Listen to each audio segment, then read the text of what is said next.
Hello everyone, my name is Paola. Welcome to Mindalia TV livestream, where thousands of people around the world gather daily to watch the interviews and talks organized by MindaliaTV.com. In this occasion, we have Paula Oleska with us with a talk titled How Experiential Neuroscience Will Reveal Your True Self. Paula Oleska is a master teacher and one of the pioneers of making neuroscience experiential.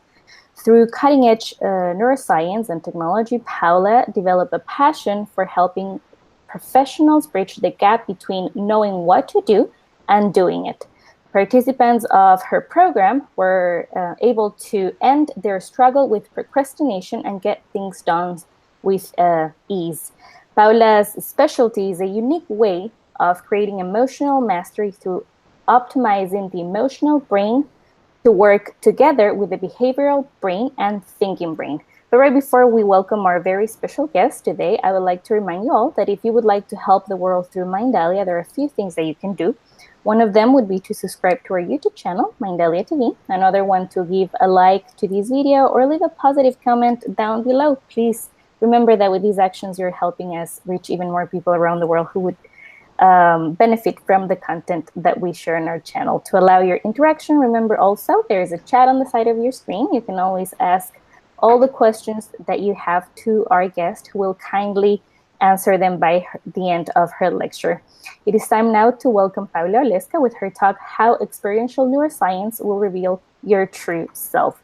Thank you so much, Paula, for being with us today. How are you? I'm great. Thank you, Paula. Thank you for inviting me, and it's great to be a guest again on Mindalia TV. Thank you, Paula. We're ready to listen to your talk. The screen is yours. All right. So there were these two monks walking along the road, a younger monk and an older monk, and they walked along the road until they came to a stream, and at the edge of the stream, they encountered a scorpion, and the scorpion just begged them to take him across the stream. So the younger monk said, okay, but promise that you will not sting. And the scorpion said, oh, of course, I will not sting. I just want to get across. So the older monk took the scorpion in his hand, and they crossed the stream. And as soon as they were on the other side, the scorpion bit the monk and ran away. And the older monk fell to the ground. So the younger monk was furious, and he said, I want to chase after the scorpion and kill him. And the older monk, with his dying breath, said, don't do that. It was just his true nature. So the young monk was stunned, and he said, well, if you knew that, why did you pick him up? And the older monk said, because that was my true nature. So how many of you understand your true nature and what it is and how you're going to use it? Don't worry, because by the end of our presentation, you will have a much better understanding of what true nature is, what's in the way of expressing it, and how to fix that. You will have new tools how to dissolve obstacles that are in your way, including so-called negative emotions, and you will dramatically increase your self-acceptance. I'm Paula Oleska, a best-selling author, an award-winning brain coach and international speaker, and people from all walks of life hire me to accelerate the results because most are frustrated, confused, and so lost that they can't find a path to their true goals. So I help them create rapid breakthroughs in their self-esteem and self-acceptance and peace of mind so they can move on to have the fulfilled life they really want. So I came to the US many years ago from Poland, and I came without a penny. And over the years, I was able to build a high six-figure business without previous business experience and with no contacts. I also created my proprietary modality called Brain Upgrade, and I helped at least 5,000 people over the years to skyrocket their self-esteem, self-acceptance, their personal and business results. My unique recipe for your true self is published by Nightingale Conant and is available on Audible. It's an audio program called Your Secret Brain. Discover how a brain upgrade can give you peace of mind, joy, and more fulfillment in your life. So, of course, I wasn't always where I am now. My journey to my own true self was like a winding path through the mountains. I was sure who I was because I pursued my passions and I changed professions according to what my passion was at the time. So I went from being a translator to being a modern dancer, to being a yoga teacher, to being an opera singer, and eventually to be a consultant and a brain coach. So I thought I knew who I was. I'll be looking at my notes from time to time because I want to stay on topic. It's so easy to get distracted and go off on an angle. So when I encountered new techniques that were teaching how to organize the brain, and I started to use those tools for the first time, I started to feel that there was a new sense of self. And I didn't know there was something missing. But when I had that new feeling, I realized that even though I thought I knew who I was, but that was a new self. There was a new sense of who I was. And I wonder whether you are in the same boat. I wonder whether you also are wondering whether there is something missing in your experience. So up till the time of my discovery with those brain exercises, I was an avid practitioner for years of all the different modalities, such as positive thinking and visualization, affirmation, meditation, and yoga. Of course, I was teaching yoga. That was profound, but it didn't give me the results that I wanted in terms of this sense of fulfillment and knowing who I was. And I wonder whether you're working with those modalities too. And how is that working for you? If you are still frustrated and beating yourself up and angry with yourself about different things and struggling to be your true self or to discover your true self, I'm glad you're here today. Because today I'm going to show you some proven, simple, but extremely effective techniques to overcome your frustration with yourself. That's the most important thing. So that you can finally have the self-acceptance and self-worth and move forward in your life from the sense of who you really are. We are going to explore why the previous approaches didn't quite work, and we are going to dissolve obstacles that are stopping you from being who you really are. I will give you new understandings and practical tools today, right in this presentation, that you can easily use daily to move forward towards greater self-acceptance. These tools are surprisingly simple, and you can do them in minutes. I know that you are busy, and everybody these days is really busy, but these tools are so fast and simple that I'm sure you will be motivated to use them for yourself. And if you stay to the end today, I'm going to have some gifts for you. And on top of that, I'm going to give you everything I possibly can in the time we have available, which is between 30 and 40 minutes. And I'm going to also introduce you to some additional resources and how I might support you from here. Okay? So how is that? I'm sure that you and the rest of our participants today would want to know how to live from your true self. And I will take you on that journey. But first, let me tell you a story about Kate and her sisters. So here's this girl, Kate. She is very temperamental. She's angry, and you can't have a conversation with her, and nobody wants to marry her. On the other hand, she has two sisters. That's too early. Paula, thank you for the picture, but we need to wait till much later. So Kate's two sisters are sweet and agreeable, and everybody wants to marry them.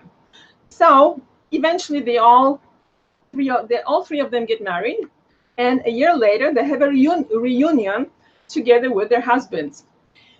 And in that reunion, Kate is sweet and agreeable and has a loving relationship with her husband. And her sisters turned into shrews, and they are very rude, ordering their husbands around and being very domineering. Maybe you recognize the story, right? Anyway, which of these behaviors do you think was their true nature? So we'll find out at the end. So how can you tell when you are in your true nature? So that brings me to our obstacle number 1. And I think you'll be very surprised to hear that your brain is not your own. All right? What does that mean? How could that be? Of course, you have a brain, right? And yet I'm telling you that your brain is not your own. So this is why.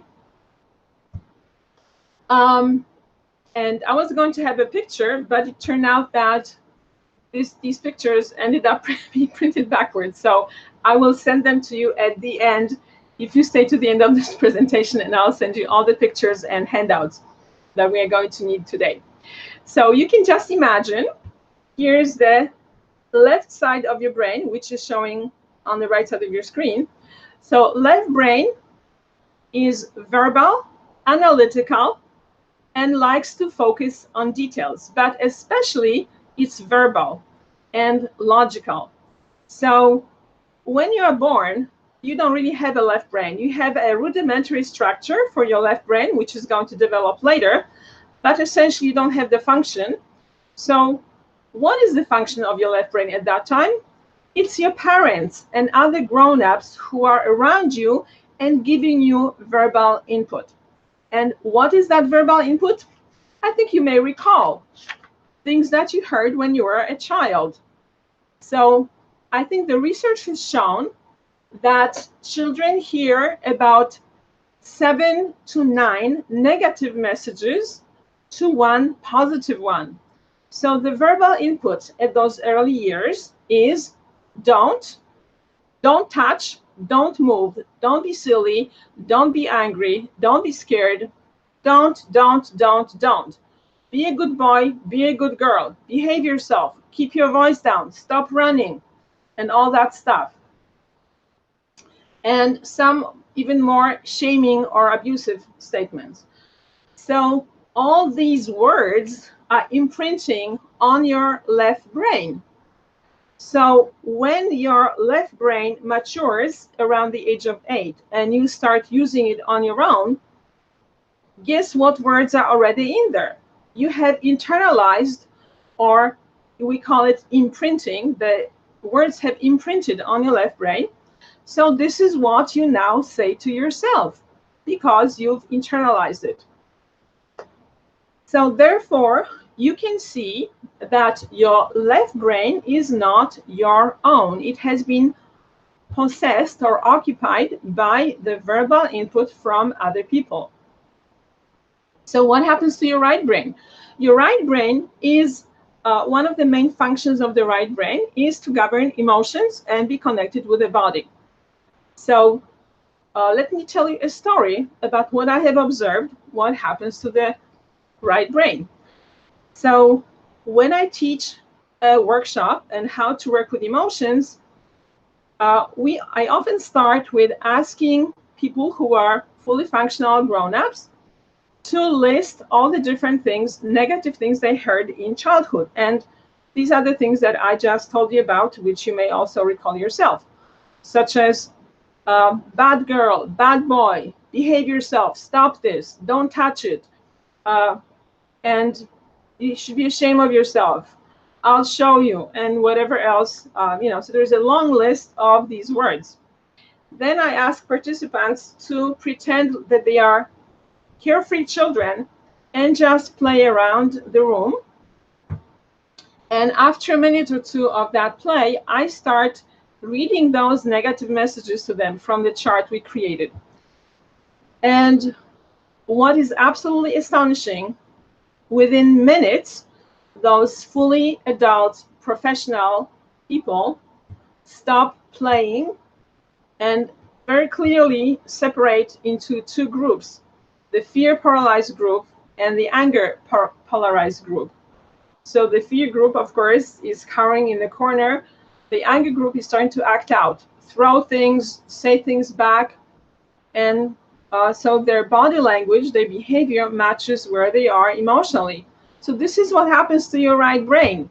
Your right brain is in reaction to the abusive or disrespectful left brain. So therefore, your right brain is not your own either. And this is why I tell you that your brain is not your own. And this is what this conditioned response is what's in the way or overshadows your true self. In addition to that, of course, it creates a sense of guilt and shame and all the different things that people struggle with, and maybe you struggle with too. I certainly see that in my practice when I work with my clients.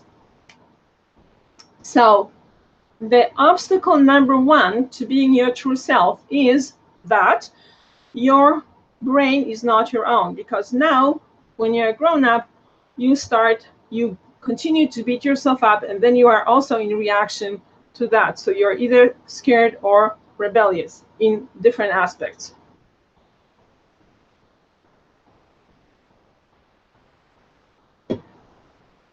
So that takes us to obstacle number two, because obstacle number two has to do with the fact that the most common approach in our culture to any kind of self-improvement is that positive thinking will fix everything. If you just think positive thoughts and you have positive expectations and you make an intention every day, good things will happen. And on top of that, you are not supposed to feel of the any negative emotions. You're not say anything negative at all, because that will make you into a negative person.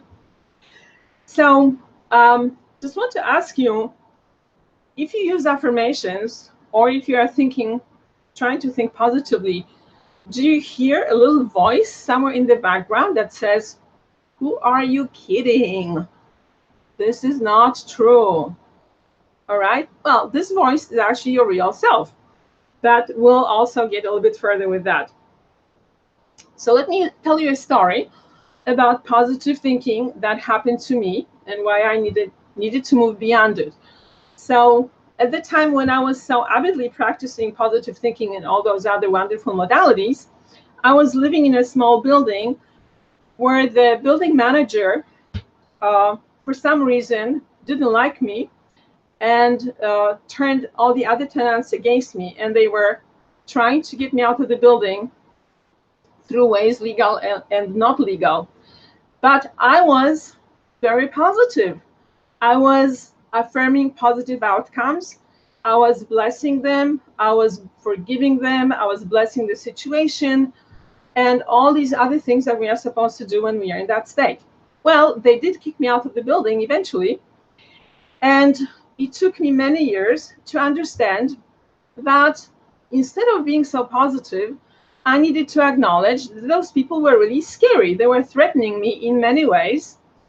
And instead of being so positive and blessing them, I should have acknowledged that I was really scared. I should have processed my fear, found my anger, and learned how to stand up for myself. So that was a very interesting lesson. It took me quite a long time to learn it. And I wonder whether you had any experiences like that too, because I think it's pretty common. People are so attached to being quote unquote positive. I had the experience not too long ago when I was talking to an old friend of mine who is very much into the spiritual things. And I said that I had a bad experience with certain organization because people that didn't like me. And she said, like, "You can't say that. You are creating negativity." And I said, "No, this is a fact that they did A, B, C, and D. So eventually she said, oh, I see, I think you may be right. So I think there is, we'll get to that a little bit later, but I think there is just this denial of what actually is going on when you are too much in this positive state of mind. And that also clouds your ability to be real. So your true self is being overshadowed by your need to be positive and think positively and use all the positive tools in your toolbox.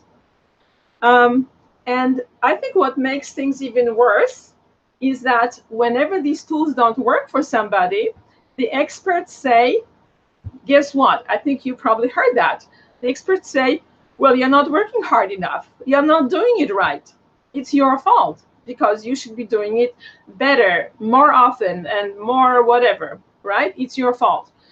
And this is what I found so surprising with all the, not only with positive thinking, but with all the learning modalities currently available, that if something doesn't work, it's mostly your fault because you should be doing differently. However, the fault is really with the system. So when we have more time, when I have more time in or talk about a different topic in my presentations, I talk about the difference between what I call the common learning paradigm and the new learning paradigm. The common learning paradigm assumes that you're your mind, so you will just do everything with your mind. And if you're learning something, you should just listen to the learning, whatever they teach you and tell you to do, and then you'll move right into doing it. And if you don't move right into doing, well, then it's your fault because obviously you're not doing it right. So the same thing happens with positive thinking, as I just described. So I have words of comfort for you, which is, it is not your fault. Okay? You can totally let yourself off the hook. It's not your fault. The fault is with the system. Positive thinking has a completely incorrect assumption. And let's do a little experiment so you will actually experience what I'm talking about.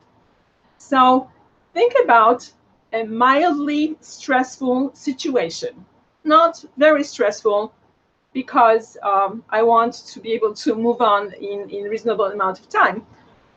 So I want you to think about a mildly stressful situation and observe what is your reaction in your body, in your emotions, and also in your mind.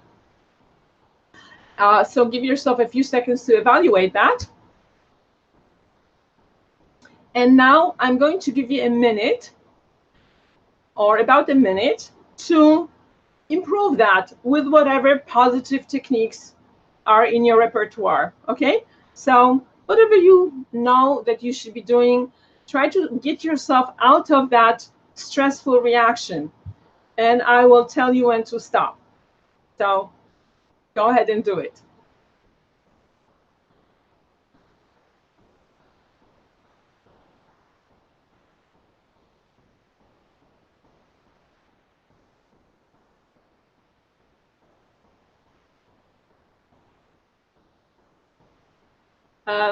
Again, thanks for the picture, but we'll do that a little bit later in the third obstacle. All right, so this is about a minute. So how did that work? Do you feel much better? All right, let's do something to compare it with. So now, again, think about either the same situation if it didn't improve, or think about another mildly stressful situation.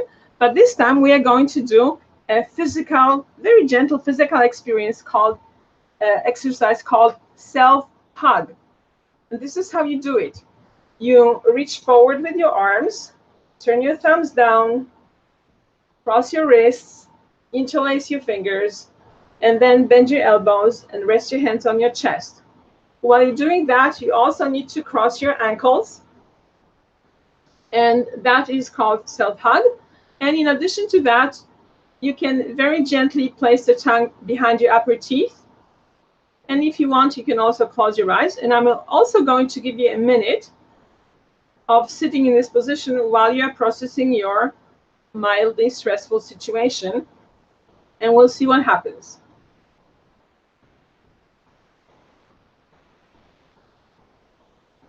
I'm going to show this exercise again because sometimes people don't get it the first time. So reach forward, thumbs down, cross your wrists, interlace your fingers, bend your elbows, and rest your hands on your chest. And then cross your ankles, and then gently touch the tongue behind your upper teeth. And we'll still have about half a minute to a minute.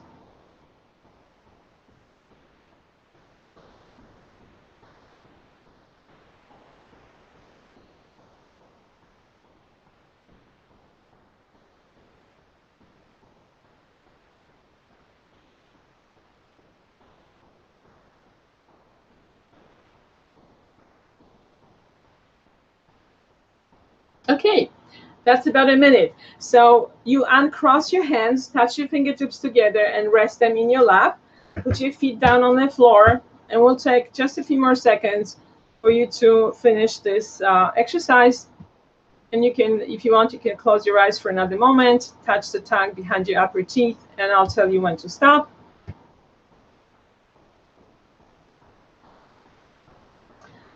All right, good.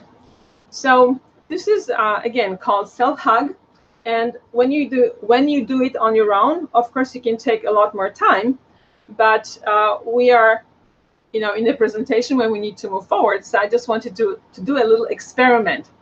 So now observe how you feel about your mildly stressful situation. If you're like most people, you will feel quite a bit more relaxed compared to trying to just do it with the positive set of mind. Okay? So, which approach made a bigger difference? As I said, if you're like most people, this approach should have made a bigger difference. Now, of course, you may be wondering why this works, or how this works. So I'm going to let you in on a secret. And it's so new that I want you to pay attention, extra focused. So the new cutting edge neuroscience says that intelligence is in your body and your mind is an outcome of what happens in your body. All right, I'm going to say it again because for most people it's a shock, because our whole culture is based on the fact that mind controls everything, and you can use your mind to control your body, which to some degree you can. However, this completely new neuroscience says the opposite. Intelligence is in your body, and the mind, your mind, is an outcome of what happens in your body. Now, I've been working with these principles for over 25 years, and I'm really happy that neuroscience is catching up with me and my colleagues who have been pioneering this approach, because now there is a science called embodied cognition. Embodied means it's in your body, and cognition means it's your intellectual functions. You're actually thinking, reasoning, and all that other stuff. And it's embodied, which means it comes from your body. And there is a book that I absolutely love to quote. It's called Intelligence in the Flesh by a British neuroscientist called Guy Claxton. And here's one of my favorite quotes. And he says, "So where is your brain? It is all over your body. And what is your brain? It is currents of information from all corners of your body." So let's discuss that. First of all, I'm going to say it again. So where is your brain? Your brain is all over your body. So it's no longer just an isolated organ in your head. Your brain is a diffuse communication network that involves your whole body. And what is it? It's currents of information. All right. So completely changes the completely changes the paradigm, because in two ways. First of all, your brain is no longer perceived as a solid organ, so you have to have a completely different approach to fixing your brain.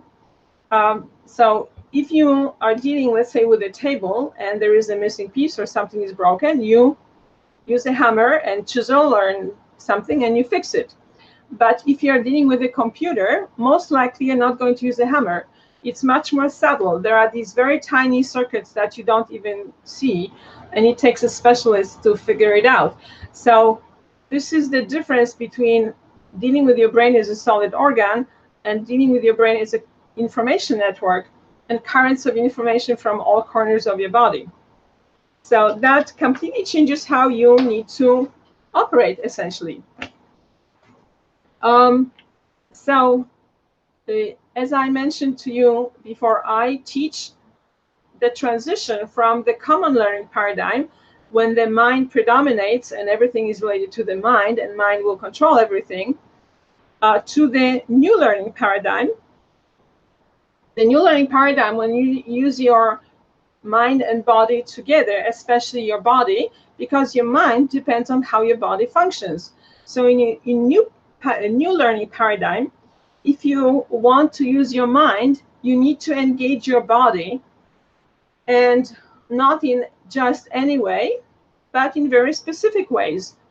And you don't have to go to the gym, because you can do it right now, and we just did. That was one of the exercises that belong in the new learning paradigm, and they have a immediately organizing effect on your brain. By the way, I think most people already have the experience that movement is very, very beneficial for thinking, and that your mind depends on movement, because many people report that if they go to the gym, or they go for a walk, or they go for a swim, or some other physical activity, their thinking becomes more clear, and they often can solve a problem they've been working on. So it's kind of like, we already know that, but most of the time people do not put the dots together. So I'm inviting you to put the dots together right now for yourself, and understand that in the new learning paradigm, if you use your body, your mind will work better in very specific ways. So one of the exercises that you now have in a repertoire is self-hug. And we are going to use that again very shortly.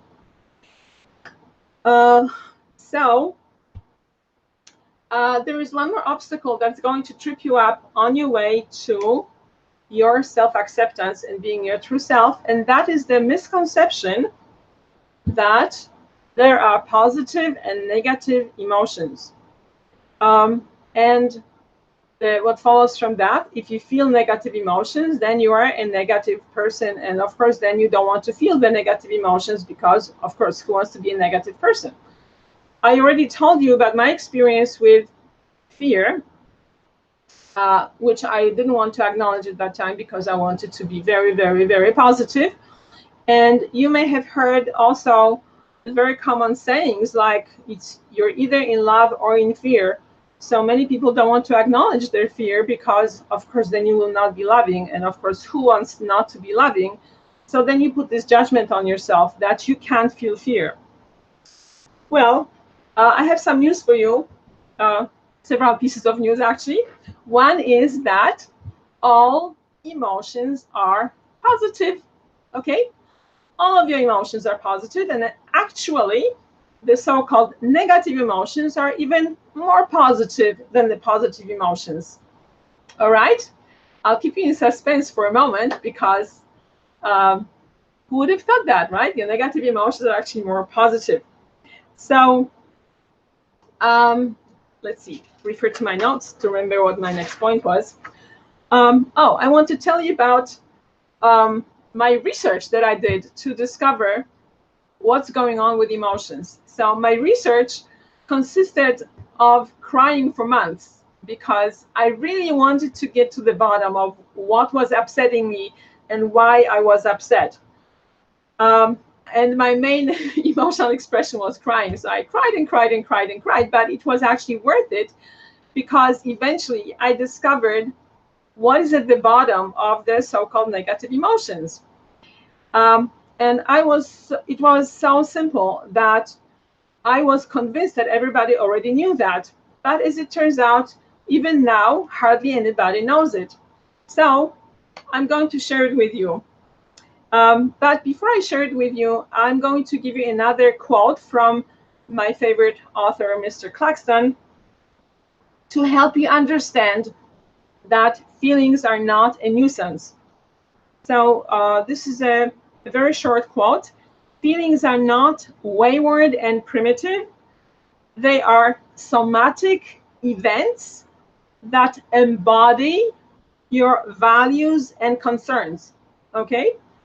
So somatic means they are in your body and they embody your values and concerns, which is emotions and feelings are part of your true nature. They embody your values and concerns. Okay? So the emotions are not in your mind, which is the common concept in our Western culture. And because they embody those values and your concerns, then they are vital to your true nature. Okay, so would you be interested to know what I discovered? All right, so here it comes. The reason why you have so-called negative emotions is to let you know when your needs are not being met. Okay? So I'll say that again. The reason why you have so-called negative emotions is to let you know when your needs are not being met. That experience I told you about earlier when I teach this workshop and I say all these negative things to the participants and they have a reaction to that, their needs are not being met. They are being disrespected, they are being neglected, they are being often abused and not treated well, and these are very fundamental needs. So they have emotional reaction of polarized to fear or anger. And by the way, you have a part of your brain that does that. It's called the amygdala. And it automatically creates reactions of fear or anger. So they are part of your biological equipment. You really can't get away from them. You just need to learn how to work with them. So based on my discovery, it's quite obvious that you should not escape from your negative emotions, you should not push them away, you should not avoid them, and you should not lift out of them. You should learn how to work with them, because if you don't work with them, you will never know what your needs are, and they will just continue to be there because that's their purpose. The purpose is for them to tell you, hey, your needs are not being met in this situation, you need to take care of that. So I developed a 3-step process, which is relatively simple. And when you learn how to do it, it only takes 15 minutes, but it takes a while to learn it. So I will share just the first step with you, but it's a very fundamental step because it's going to broaden your understanding of your emotions and will give you self-acceptance. Okay, so I think this is where we want to have our chart. So Paula, please put that chart on the screen and I'll tell you what it is. Thank you so much. So this is a 5-element cycle based on Chinese medicine. Chinese medicine is based on meridian flows, and meridian flows control your physical, emotional, and mental aspects as well. But primarily because they are physical, they control internal organs. It confirms this understanding that emotions are somatic events. They are in your body. They come from your or related to your internal organs.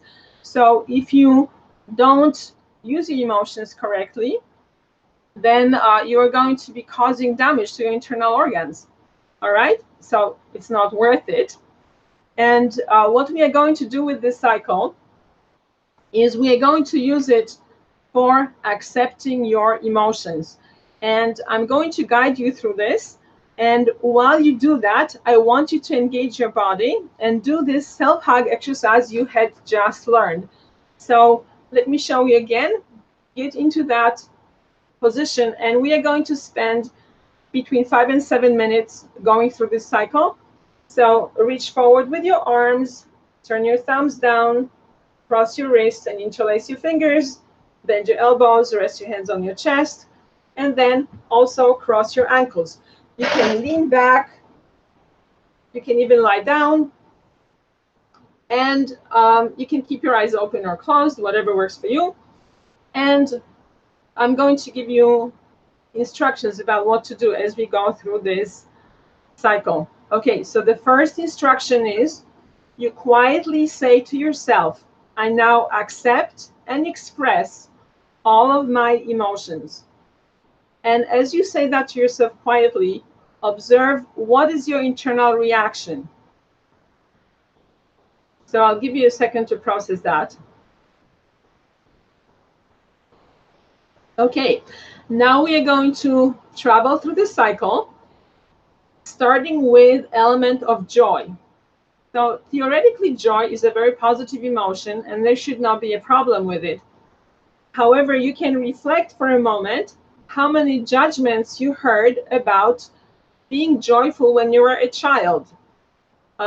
Many children are taught they are too loud or too rambunctious, or they are disturbing the grown-ups, or it's not appropriate, and so on. So I want you to take a few seconds to reflect on whatever negative judgments you heard about your expression or feeling of joy.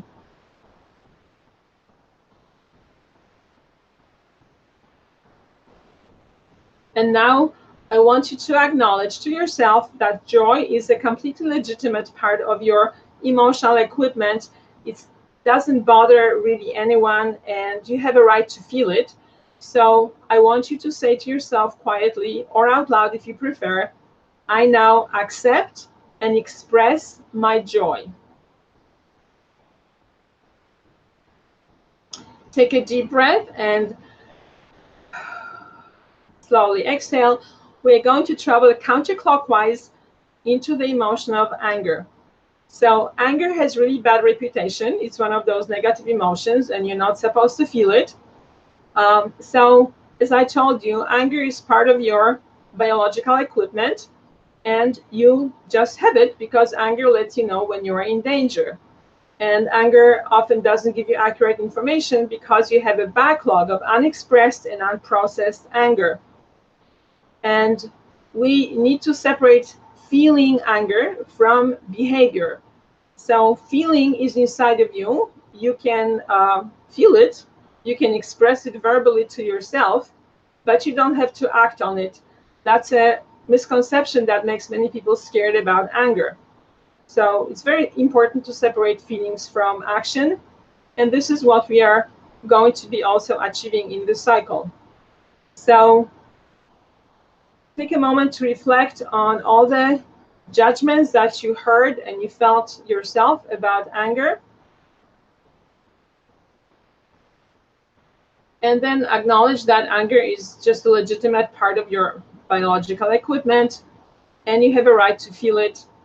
And say to yourself quietly or out loud, I now accept and express my anger. And take a deep breath, slowly exhale. We are going to now move to the element of fear. So fear also has bad reputation, and most children heard mostly many times, don't be scared, there's nothing scary, and so on. In fact, a lot of things are really scary. So fear is the other part of your alarm mechanism of the amygdala.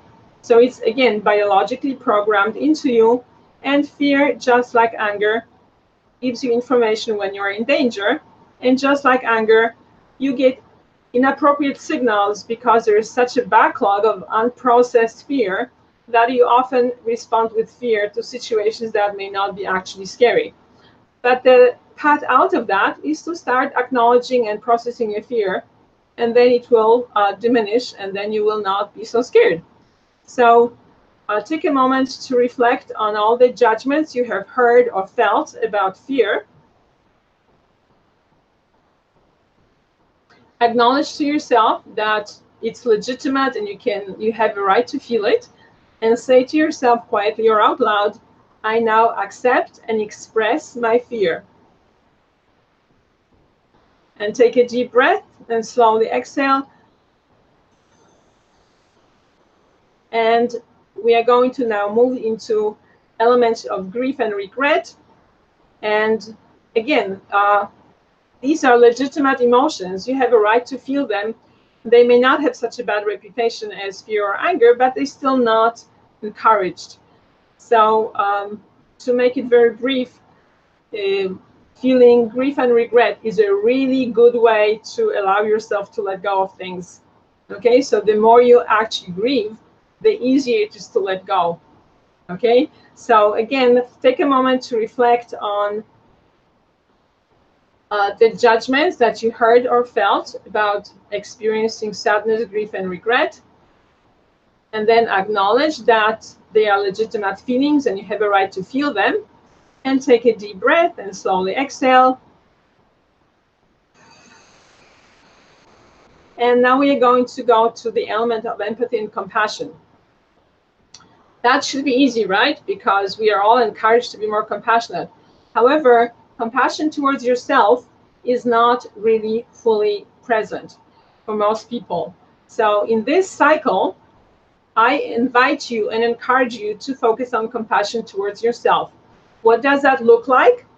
It looks like what you would say in an encouraging way to a small child who is scared, sad, or angry.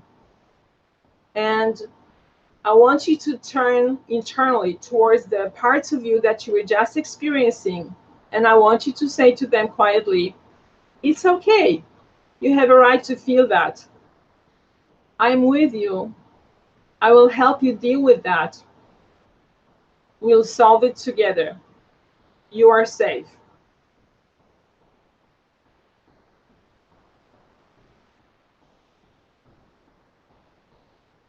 So now also acknowledge that compassion towards yourself is just as important as compassion towards others.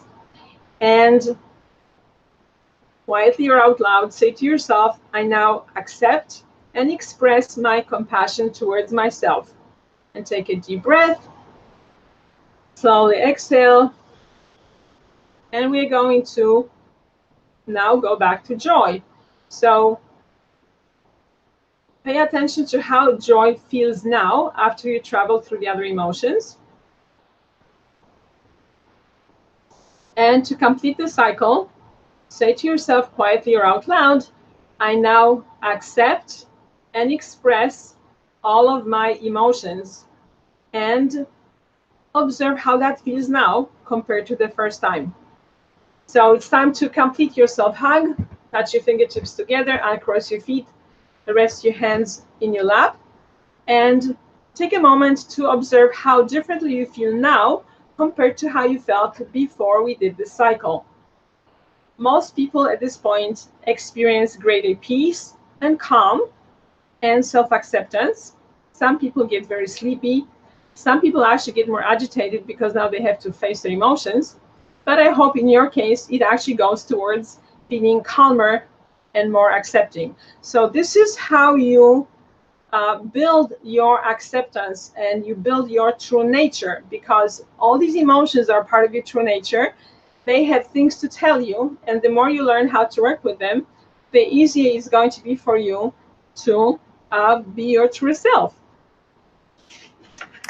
Thank you, Paula. Just a reminder, well, our time is very limited, so if we can pass on to the questions from the audience. Yes, we are just wrapping it up. I just want to say that if you so if you stay to the end, I'm going to send you the pictures that belong in this presentation. I'm going to send you the handouts with the chart and with the self-hug exercise. And also, I have reserved a few spots for people who want to take it further. So you can email me at paula@brainupgrade.biz, I'm going to say that again. Paula, Paula, at brain, like brain, and upgrade, like a computer upgrade, one word, brainupgrade.biz, with the subject line Mindalia handouts. And I'll be very happy to send you all the materials and also reserve a spot for you for a consultation that's going to help you make rapid progress towards self-acceptance. Thank you so much for participating today. And thank you, Paula, for being the organizer of this presentation. And now I think we are ready for questions. Of course. Thank you so much, Paula. If I could ask you to probably lower the volume of your laptop. I think we're having a little bit of an echo there. Okay. Well, before we continue with the questions from the audience, I would like to remind you all that Mindalia is a nonprofit organization, and our main goals are to promote solidarity by all means, and to promote also human knowledge. Also, if you would like, I don't know how to lower the volume, because if I lower the volume, I can't hear you. But so we'll that's okay. I think we can work it through. Stay with that. Let me go on to the questions from the audience, and also remind everyone to please subscribe to our YouTube channel and to give us a like on this video. I'm going to have you on camera, and we'll go with the first question, okay? It says, what can we do to overcome fear or the conditions of our right, or the conditions that our right brain had learned?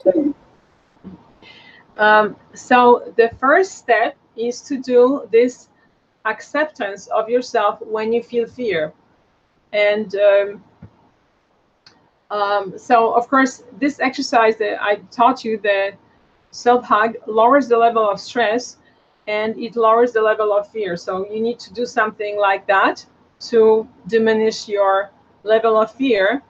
And then you can ask yourself, what is it that I'm really scared of? And instead of trying to persuade yourself that you shouldn't be scared of it, allow yourself to feel the fear. It may take only a few minutes. You can even write down all the messages that you're experiencing in fear. Many people have a lot of very, very negative messages. And if you work in the common learning paradigm, they'll tell you, like, this is nonsense, you shouldn't feel that way. But actually you feel that way, so it's not nonsense, you just feel that way. You need to learn how to get out of that. So the first step will be to do self-hug. Second step will be to feel your fear. And the third step would be to either say or write down the content of your fear, such as, I'm going to lose all my friends, I'm going to lose my job, I'm going to lose all my money, I'll be homeless, nobody will like me, and whatever is there. And I can guarantee you, if you express it through writing or speaking, or even thinking, even though speaking is better, you will diminish the level of fear. Beyond that, there are some other steps, but they are a little complicated. So I think that's all I can share right now. But I can guarantee you that if you just do that, you will feel less scared. Did that answer your question? Let's hope so. Thank you, Paula. The next question says, embodied cognition. What is our body telling us about ourselves? Could our body tell us about our thoughts or emotions? So embodied cognition means that your thinking comes from your body. And if you want to think better, you need to engage your body. So I don't know whether it says anything about ourselves.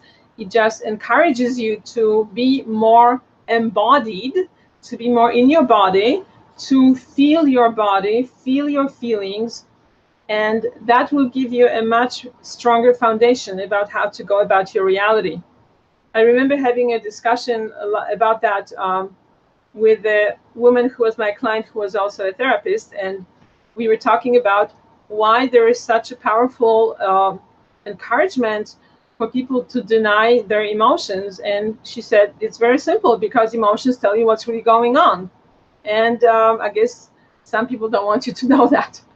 So that's, I would say, that I would say is the lesson of embodied cognition. So as I said, I don't know whether it tells you anything about yourself, but it encourages you to feel your body, experience your senses, and feel your feelings.